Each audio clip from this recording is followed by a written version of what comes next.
पुत्री, उठो पुत्री, आंखें खोलो।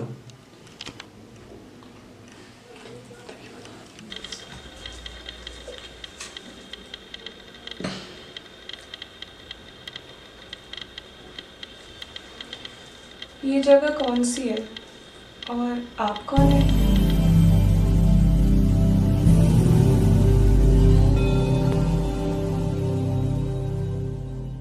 पुत्री, ये वो जगह है जहाँ मानव अपने जीवन का सफर खत्म करके आते हैं, जिसे स्वर्ग कहते हैं। स्वर्ग? जी हाँ, स्वर्ग। पुत्री, मैं वो हूँ जिसे संसार न जाने कितने नामों से पुकारता है। कभी ईश्वर, कभी भगवान, कभी गॉड, न जाने कितने नाम हैं मेरे इस संसार में।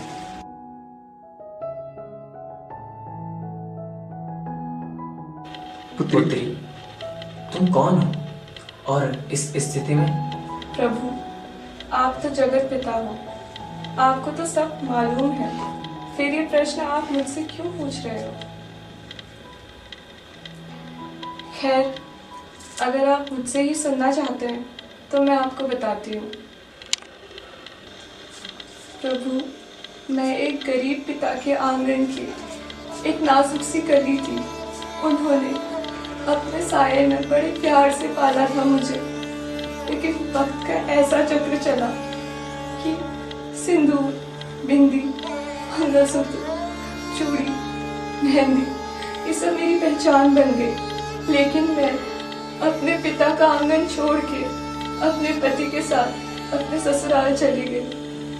उनके सुख में उनका साया बनना चाहती थी और उनके दुख में उनकी ढाल।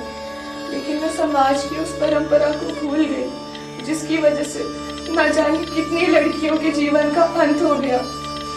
और उस परंपरा का नाम है दहेज।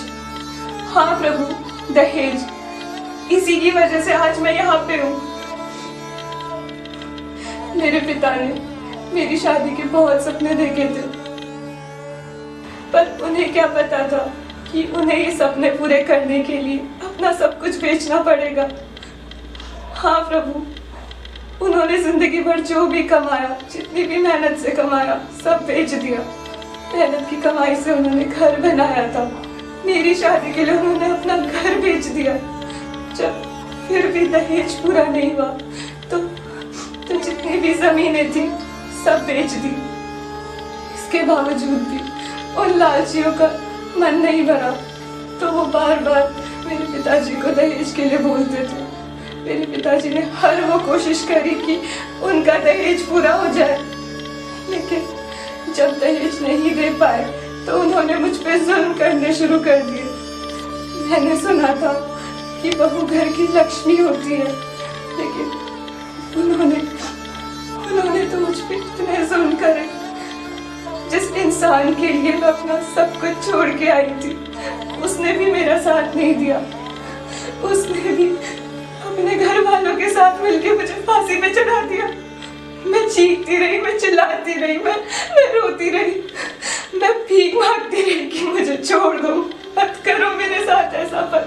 पर किसी ने मेरी एक ना सुनी। क्या दहेज इतनी बड़ी चीज है कि तुम रिश्तों को भी भूल जाओ? क्या मैं किसी के लिए कोई मायने नहीं रखती?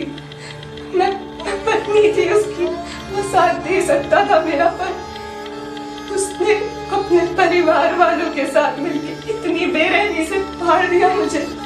मेरे पिताजी पे क्या गुजर रही होगी वहाँ पे, मेरे घर वालों पे क्या गुजर रही होगी, वो कैसे जिएंगे वहाँ पे मेरे बिना।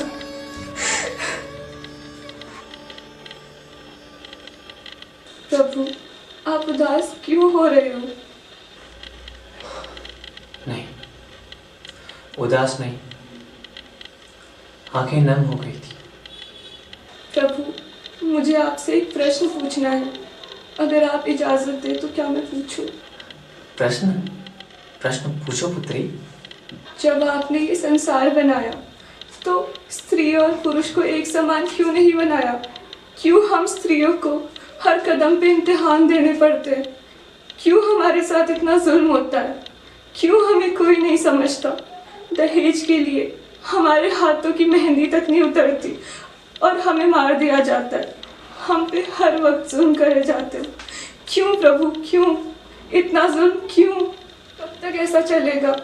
कब तक हम स्त्रियां हमेशा ऐसे दहेज का शिकार बनती रहेंगी?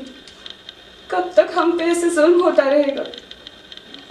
जिस तरह संसार में हर एक चीज का अंत होते आया है और होता रहा है, ठीक उसी तरह इस प्रथा का एक दिन अंत होगा। लेकिन उससे पहले मानव को एक चीज समझना होगा, चाहे वो स्त्री हो चाहे पुरुष, दोनों ही एक दूसरे के समान हैं। दोनों ही सुख और दुख में एक दूसरे की जरूरत है, क्योंकि दोनों ही मेरे अंश हैं। और तब जाकर इस प्रथा का अंत होगा और उस दिन इस जगत का कल्याण होगा।